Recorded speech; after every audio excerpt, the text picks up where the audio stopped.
Good afternoon, everyone. Happy Thursday? Question mark. So today I am honored to speak to you from our brand new press toast lectern. Yay, yay. And I'm proud to name the lectern in honor of Alice Dunnigan and Ethel Payne, the first two Black women in White House Press Corps, in addition to the annual White House Correspondents Association Award in their name. We are excited to help remember their service to the American public in this way. The Dunnigan-Payne lectern and its accompanying seal were designed over the last year, and they replaced the previous lectern, which had been used in our briefing room since 2007. The previous lectern will be preserved. I'm sure many of you were wondering what was going to happen to the previous lectern, so it's going to be preserved. Now, this lectern, a blend of modernity and tradition, is meant to embody the essence of our country's stature, built using a harmonious combination of metal and black walnut, as you can see. The metal speaks to the resilience and strength of our nation, while the black walnut represents the rich history and the deep-rooted foundations upon which this country stands. The blue paint signifies vigilance, perseverance, and justice. Every member of this team, consisting of Army, Navy, and the civilians, brought unique expertise and skills to the project, and we are deeply grateful for their work and this new addition to our shared space. So, welcome to the lectern here. All right, today here in the James S. Brady Press Briefing Room, I want to take a moment and recognize the 30th anniversary of the Brady Handgun Prevention Act. In 1981, one of my predecessors, Press Secretary James Brady, was left paralyzed after an assassination attempt on President Reagan.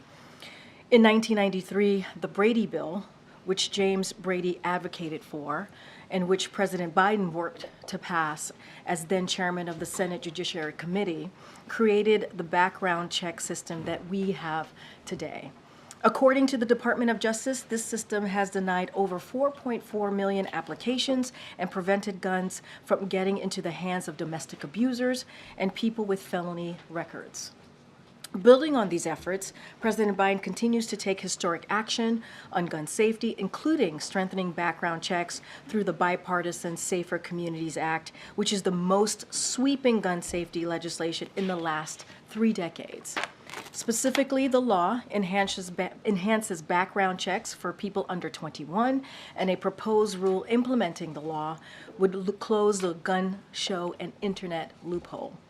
President Biden has also taken more meaningful executive action than any other president to make our schools, our churches, grocery stores, and our communities safer.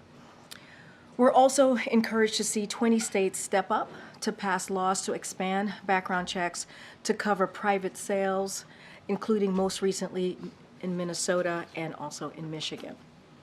But we can't do it alone. Congress must fully fund the FBI and ATF, who administers the system, and act to establish universal background checks, pass a national red flag law, ban assault weapons, invest in proven solutions, and more.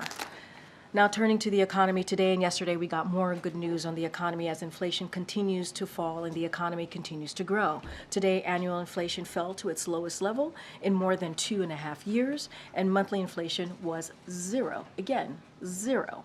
Gas prices are down by $1.77 from their peak after Putin's war. Prices for eggs, milks are down over the last year. The economy grew more than 5% last quarter, stronger than any quarter under Trump outside of the pandemic. We still have more work to do, and we understand that, and we know that. The president understands that. But prices are still too high. That's why President Biden is fighting to lower costs for American families by strengthening our supply chains, taking on Big Pharma to lower prescription drugs, cracking down on price gouging by banning hidden junk fees, and calling on corporations to pass savings on to consumers. Unfortunately, congressional Republicans are pushing Maganomics that fails the middle class with the following: by tax giveaways for the wealthy and big corporations blowing up the debt, cutting Social Security, Medicare, and Medicaid, raising costs for hardworking families. The good news is the president won't let them. He will not let this happen. We also have significant news from EPA today, building on the Biden-Harris administration's historic commitment to protect children and families from the lead poisoning. The EPA announced a proposal to require water systems to replace lead service lines within 10 years, helping secure safe drinking water for communities across the country. There is no safe level of exposure to lead, particularly for children, and eliminating lead exposure from the air, water, and homes is a crucial component of our commitment to advancing environmental justice. Already, the president's bipartisan infrastructure law is investing more than $50 billion in the largest upgrade to the nation's water infrastructure in history. And the president is going to keep fighting to deliver safe, clean water to every community across the country. And lastly, thank you for your patience. I know it's been a lot. And lastly, tomorrow is World AIDS Day, which was established 35 years ago to commemorate those who have died due to AIDS-related illnesses and honor the more than 40 million individuals with HIV around the world. This year also marks the 20th anniversary of the U.S. President's Emergency Plan for AIDS Relief, otherwise known as PEPFAR. When the program was announced by President George W. Bush in 2003, an AIDS diagnosis was a death sentence, and only 50,000 of the more than 4 million people across sub-Saharan Africa in need of antiretroviral treatment for HIV were receiving it. For more than 20 years, PEPFAR has been one of our nation's most profound transformational investments and has enjoyed strong bipartisan support. PEPFAR has become the largest commitment by any nation to address a single disease in the world, and the program has had a remarkable impact, having saved 25 million lives and enabled 5.5 million babies to be born HIV-free to mothers living with HIV. That's why the Biden-Harris administration continues to urge Congress to reauthorize PEPFAR as part of our commitment to ending HIV/AIDS as a public health threat by 2030. Domestically, the updated National HIV/AIDS Strategy, which was released by President Biden on World AIDS Day back in 2021, continues to provide a roadmap for the nation to accelerate our efforts to end the HIV epidemic in the U.S. by 2030 and increased the number of people in care and on pre-ep. With this year's theme of, and I quote, "Remember and commit," end quote. We remember those we lost to AIDS-related illnesses, emphasize the urgency of our collective commitment to end the HIV epidemic, and recognize the courage and passion that has been essential to the progress we have made so far. Thank you all for your patience. I know that was a lot. We have my colleague from NSC, Admiral John Kirby, here to give an update on all that is happening in the Middle East. John? Were you dozing off? No, was I that long and boring? No, it was I was like, fascinating. you seemed shocked. No, it was gripping. Thanks, everybody. Unfortunately, I'm going to submit you to a few different topics, too. I'll try to get through it as quickly as I can. Obviously, first thing I want to talk about is what's going on in the Middle East and this extension of a deal now for a 7th full day. The humanitarian pause now over the first 6 days has seen more than 100 hostages released and returned to their families, and a significant surge in humanitarian assistance into Gaza, several hundred trucks over the last week, which is important. Again, we all recognize more needs to be done, more needs to get in, but we shouldn't discount the incredible work that has been done on the ground to get more food, water, medicine, and even fuel to the people of Gaza over the last week. And so we're going to continue our efforts with Israel, with Qatar, obviously with Egypt, to support and extend this pause as much as we can and to help secure the release of all the hostages held by Hamas terrorists. And I know one of the first questions I'm going to get is, what are the chances of an extension? And I just can't tell you that right now, except to tell you that we're working at it literally by the hour to see if we can get this 7th day turned into an 8th and 9th and 10th and beyond. But But all I can do is tell you where we are right now, and we're glad that we got a 7th day out of this. The IDF, the Israeli Defense Forces, have noted that at least at the time that I came out here, 2 hostages had made their way back. I don't know if there'll be more. We certainly hope there'll be more, but again, we're working on this by the hour. And then I think we've all seen the terrible news coming out of Jerusalem, a deadly shooting attack there where at least 3 people were killed. Hamas has claimed credit. We obviously condemn this terrorist attack, this heinous violence. Just another example of the kind of threat that the Israeli people and the Israeli nation are under by Hamas. So we certainly extend our condolences and thoughts and prayers to all those affected and the family members that are now grieving, additional family members that are now grieving. I want to switch, if I could, to Russia and Ukraine. Last winter, Russia sought to destroy Ukraine's critical infrastructure, the energy infrastructure, and to deprive the Ukrainian people of access to heat and electricity at the coldest time of the year. Russia tried to break the will of the Ukrainian people, but of course it failed. As we head into yet another winter, we expect that Russia will return to this cruel tactic and again try to pursue a campaign to destroy Ukraine's critical energy infrastructure. In just the last couple of days, we've seen some airstrikes taken by the Russians that seem to be going after the kind of defensive systems that the Ukrainians have in place to protect their energy infrastructure. And again, over the weekend, they launched a major drone attack against Kyiv and elsewhere. We view this as a strike of a sign of what's to come. For many months, we've been working aggressively with our Ukrainian partners to prepare for this contingency. And as you will all recall, it was a major topic of discussion when President Zelensky visited the White House last September. And ahead of this winter, President Biden and National Security Advisor Sullivan directed the United States government to prioritize these efforts, just as we did last year. So, we've been focused on driving forward 3 key lines of effort. First, we've been strengthening Ukraine's air defensive capabilities so that they can shoot down Russian missiles and their Iranian drones targeting critical infrastructure. That's why we provided Ukraine even recently, in recent packages now, with Patriot batteries, Hawk and Avenger air defense systems, counter unmanned air systems equipment, and other critical air defense assets. Second, we've been helping Ukraine harden their critical energy infrastructure.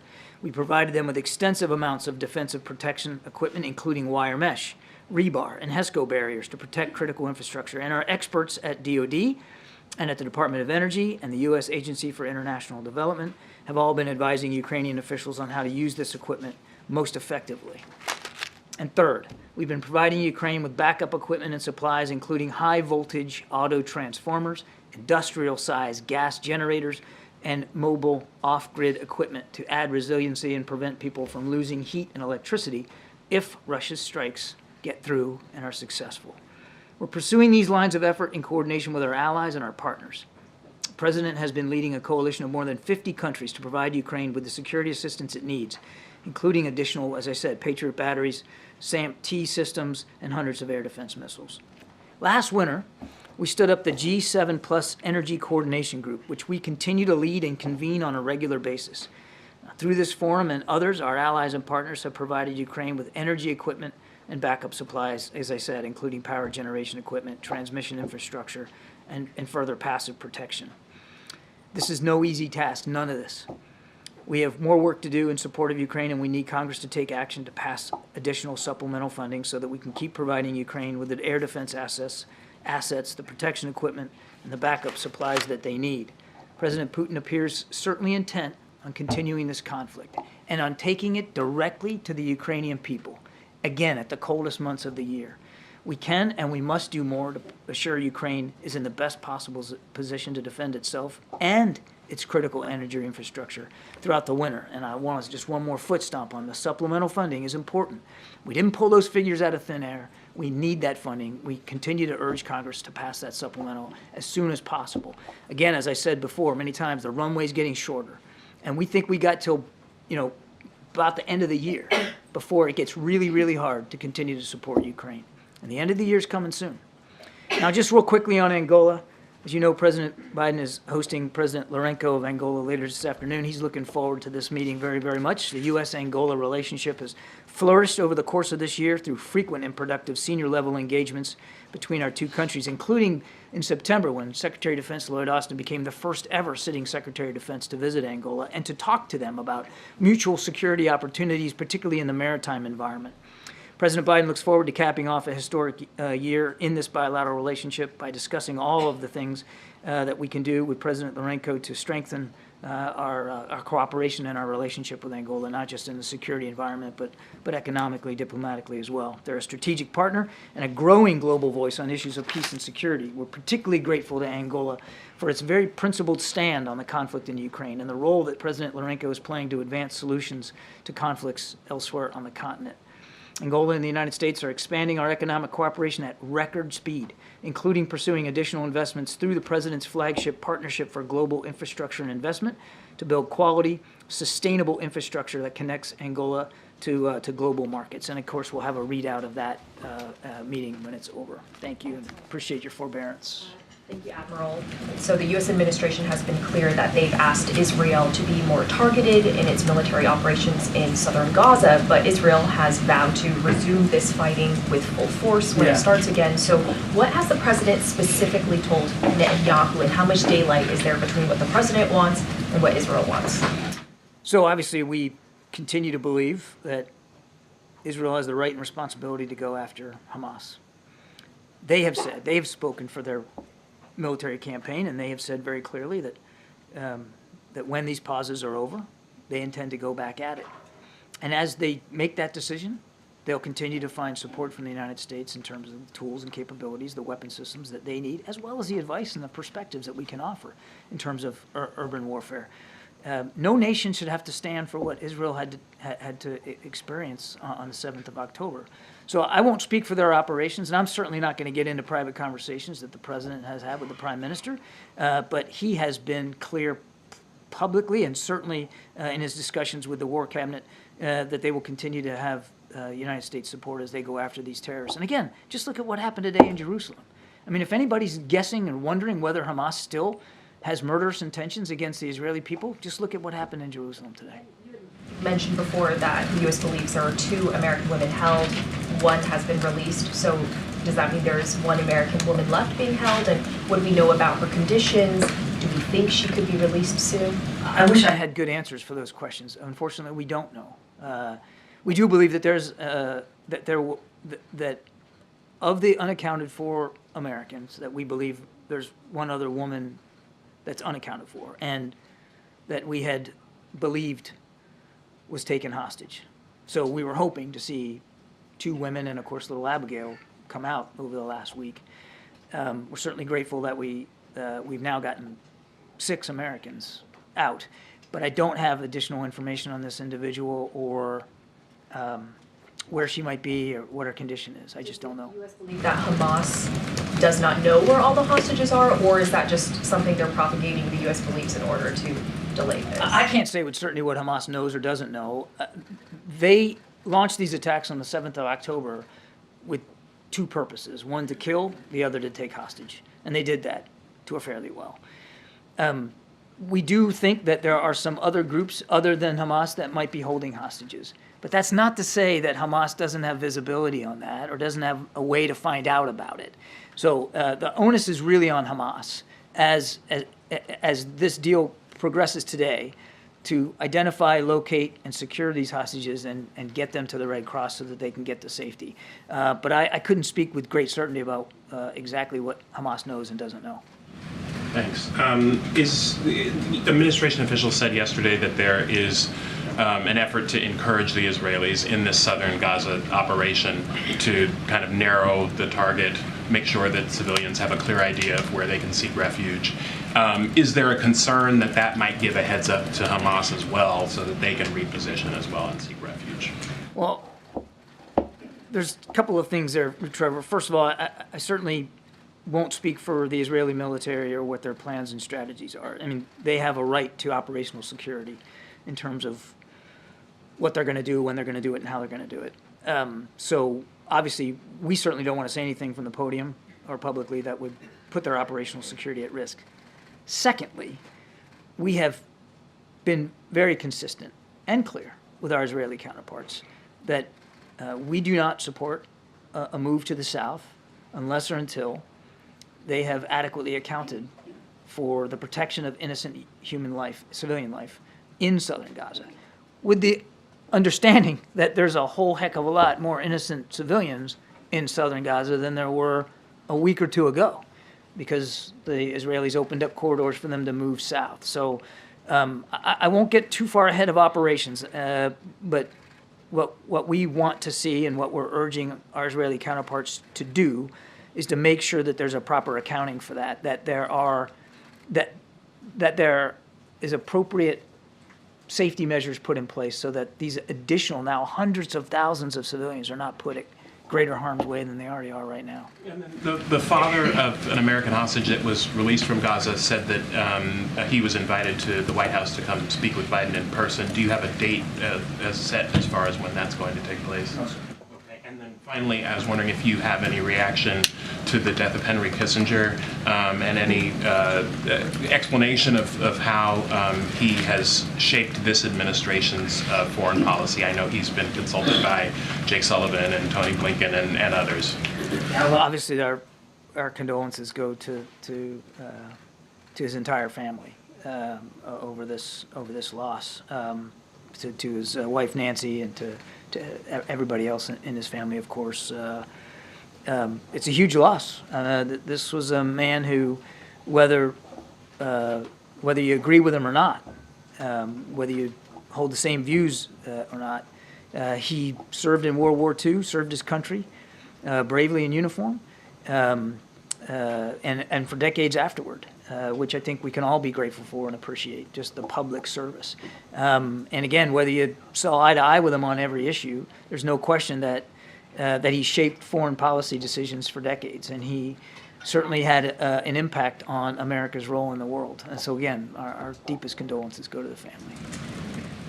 Karine, John, thank you. Just to follow up on that, is there a reason why the administration hasn't issued any formal statement from the president or this White House with regard to his death? I wouldn't read anything into that just yet. Okay. And then on the president's comments about conditional aid to Israel, I wanted to follow up because he suggested that if conditions had been in place, the progress that we have seen so far might not have happened. So of all the proposed conditions, can you explain how they would hinder efforts, whether it's, reducing the level of civilian casualties or making sure U.S. weapons are used within humanitarian law? How would any of the proposed conditions slow down or prevent the progress that has been made? Well, rather than speak to these proposed conditions, let me just take a step back and, again, reorient the discussion here. Israel was attacked on the 7th of October in the most heinous way. The president's been clear we're going to continue to support their ability to eliminate that threat, the continued threat that Hamas still poses. At the same time, as we have done that since the early hours, we've been urging our Israeli counterparts to act with as much precision and care and deliberateness as they can in their targeting. Now, again, I'm not discounting the fact that many thousands of innocent people have been killed, many thousands more injured, and hundreds of thousands displaced internally in the country, in Gaza, Gaza. We continue to, again, urge our Israeli counterparts to factor all that in as they plan and execute military operations. And as a result of, and this is what the president was talking about, as a result of our engagement with our Israeli counterparts, we have seen results. Now a week-long pause. At the beginning of this, the idea of a pause was unthinkable to our Israeli counterparts. But now a week-long pause, 100 hostages out, hundreds of trucks of aid getting in. At the outset, the idea of humanitarian assistance getting in was not something that was warmly received as an idea. So the president believes that the approach that we've been taking has had results. Now, again, Nobody's discounting or dismissing the loss of innocent life, and we continue to work with and share perspectives about urban warfare with our Israeli counterparts so that they can continue to hone their operations in such a way that there's a reduction and a minimizing of civilian death. But we're going to continue that approach. And John, I hear you. And I know that that's what the president has said repeatedly. In fact, he has supported all of these conditions. These are things that he says he believes in. So I'm asking, talk is one thing, but should there be actions that draw a line to say, hey, if you don't do what we're asking, there will be consequences? We believe that the approach that we're taking thus far has produced effective results. Again, without discounting civilian deaths, and I don't mean to dismiss that at all. Each one's a tragedy, and we mourn them all. But the approach that we're taking thus far is having results, and it has actually had a practical effect on the way our Israeli counterparts have prosecuted these operations. I mean, just look at, for instance, the ground incursion into Gaza. I mean, without getting into too much detail, I tell you, we shared with them our own experience in that kind of urban warfare in places like Fallujah and in places like Mosul. And we sent over military advisors and experts to talk to them about some of those lessons learned. And I can tell you they were receptive to those lessons learned. And it did affect, again, I don't think I'm giving anything away for the Israeli military, but it did affect the way they ultimately chose to go into Gaza. So I would just say we're gonna keep at that. So we're running out of time. I'm sorry. So we gotta go really quickly, Chris, and we gotta go to the back too. What impact has the shooting the Hamas taking credit for in Jerusalem had on the efforts to extend the humanitarian pauses? And is the U.S. goal to turn these pauses into a more permanent ceasefire? Is that the overall trend line that the U.S. is going for? I don't know and no. So I don't know. I don't think there's been. I don't think there's been any effect. Not that I've heard or seen effect on the deal, extending the deal by the violence in Jerusalem. I've seen nothing that indicates an effect on that. And again, we do not support a permanent ceasefire at this time. We do support the idea of humanitarian pauses, and we would love to see, as I said at the outset, we want to see this 7-day pause turn into 8, 9, 10, and beyond. But ultimately, that's going to take Israel and Hamas to agree to the parameters of extending that deal. But in the United States, they'll continue to find an advocate for extension. And how is the alleged plot by an Indian government official to assassinate somebody on U.S. soil, how has that affected U.S.-Indian relations, given that, the president recently hosted Modi for a state dinner, relations have been trying to improve, tighten those relations. What impact does that plot have? I remind you, the state dinner happened before we knew about this. Sure. And I want to be careful here that I don't get ahead of the Department of Justice and talk about an ongoing investigation. I would just say two things. India remains a strategic partner, and we're going to continue to work to improve and strengthen that strategic partnership with India. At the same time, we take this very seriously. These allegations and this investigation, take it very seriously. And we're glad to see that the Indians are too, by announcing their own efforts to investigate this. And we've been clear that we want to see anybody held, that's responsible for these alleged crimes to be held properly accountable. Thank you. On Venezuela, I wanted to ask about today is the deadline that the administration set for the Venezuelan government to make progress on certain things. One of them lifting the public bans of political opposition leaders who cannot run in elections, start the process to release wrongfully detained Americans. So my question is, have you seen any progress, and is the U.S. prepared to reimpose sanctions, which was the consequence of not seeing progress on this? I haven't seen any progress yet. There's 8 hours left in the day, so we'll see what the Venezuelans decide to do, and I won't get ahead of decisions about sanctions one way or the other going forward. Thank you. I have a few questions about Angola. As you know, this exciting libido corridor runs through a part of the DRC that's been embroiled in secessionist, violent conflict since 1960. Can the libido corridor work without peace in that region? And then to that point, how is the White House supporting President Lorenzo in his work as AU peace envoy to bring about peace? And then also, how is the administration engaging bilaterally? I'm on a time clock here. This is the last second to last one. Sorry. I should write these down. The administration engaging bilaterally and multilaterally with Great Lakes leaders to bring about peace. And then finally, what's the president's message to President Lorenzo about his country's poor human rights track record? So, look, I'm going to try to boil this down. Otherwise, I'm going to be in big trouble. So, It's the president's time. exactly. Me too. This is a relationship that has been improving now, as I said, over the last year. And the president's very much looking forward to this meeting with the Angolan president. There's a lot of ground to cover. So we never shy away from talking about human rights. The president routinely brings that up. I won't get ahead of the president, and we'll have a readout. But he never shies away from talking about human rights when he's talking to foreign leaders.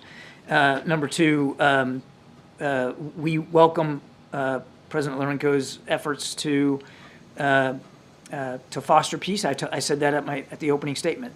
His efforts on the continent to improve peace and security and stability are welcome. And I'm absolutely certain that the two leaders will talk about that today and the prospects for that and where that's going, including in the DRC. And number three, on the libido corridor, the president's very excited about this. This is a real landmark effort as part of PGI and helping lower and middle income countries find sustainable investments in their infrastructure that can not only create jobs but also open up economic opportunities, in this case, all across that southern part of sub-Saharan Africa. So it's very exciting, and we're gonna keep pushing forward with it. In the back, go ahead. Yes, sir. Thank you very much, Karine, and thank you, John. Two very brief questions related to foreign policy. One, has the president had discussions with Speaker Johnson akin to those he had with Speaker McCarthy about the supplemental on Ukraine standing alone? And is the price tag on it 60 billion or 47 billion at this point? I'd have to get back to you on whether there was a specific conversation with the speaker on the supplemental. That said, we have had numerous discussions and briefings with members of Congress and staff members about the importance of the supplemental and moving on all four of those buckets: Israel, Ukraine, the Indo-Pacific, and border security. We want to see them act as quickly as possible on that. And the total numbers are on the web to see, but So no standalone then on Ukraine? we want to see all four priorities taken up by Congress and all four funded. The reason why it's a supplemental is because they're all urgent. And as I said earlier, we're running out of runway on Ukraine, and I would tell you the same thing for Israel. We have some existing appropriations and authorities to continue to support Israel, but that well is not endlessly deep either. And will the president send, or has he chosen a representative to go to President-elect Milei's inauguration on the following Sunday? Not that I'm aware of. One of the key provisions of this deal was getting Red Cross officials in to access the hostages and see their conditions. With the fragility of the truce being there right now, is there any realistic hope that the Red Cross is actually going to get any access to these people? That's part of the deal. That's what our expectation is, that Hamas will allow that access. That was part of that arrangement. Have they just simply been saying no at this point? I don't know how much access they've actually had, but that's part of the deal, what they signed up to. So we'll see. We'll see if we can get an extension on this. I mean, it's part of the deal for pauses. So during the pause, while you're getting hostages out and aid in, Red Cross gets access. So again, we got one more day today. Hopefully we can get this thing extended, and we'll see. Does the U.S. have any other way that they feel they can determine the condition of these hostages, especially the Americans? That's why the Red Cross access is so important, because it's eyes on. It's an independent view and a look to see how these people are doing, and that's why it's so important. Why we've been fighting for it. Thank you. On Angola. Thank you, John. Regarding the attack in Jerusalem, in which Hamas has taken credit, does the U.S. View that attack in any way to be a violation of the ongoing truce between Israel and Hamas? I don't want to get in. I'm not a lawyer here. This attack happened in Jerusalem. The pauses in the fighting were specific to Gaza. Okay, so that's as simple as that. I mean, it wasn't. Therefore, it didn't violate. It didn't technically violate the deal that was in place, but obviously it's a stark reminder of who they're facing and what kind of enemy that they're opposing. Can I ask you a follow-up on Angola? One question. Then it's so surprising that you don't take it, you are receiving an African leader and you can't take a question from an African journalist. We can end this. Sorry, I have one question. So surprising. basically, John Center, Marco Rubio. It's not about ending the briefing, I want to ask an African question because you are receiving an African Can I ask a question? Can I just Thank you so much. Oh my God. All right, if we can end this briefing if it's not going to be respectful here. Chris. That's what I'm saying. You are receiving an African leader and you don't take questions. Thanks, everybody. I have a question about gas prices. Thanks, everybody. Can we do one about the falling gas prices?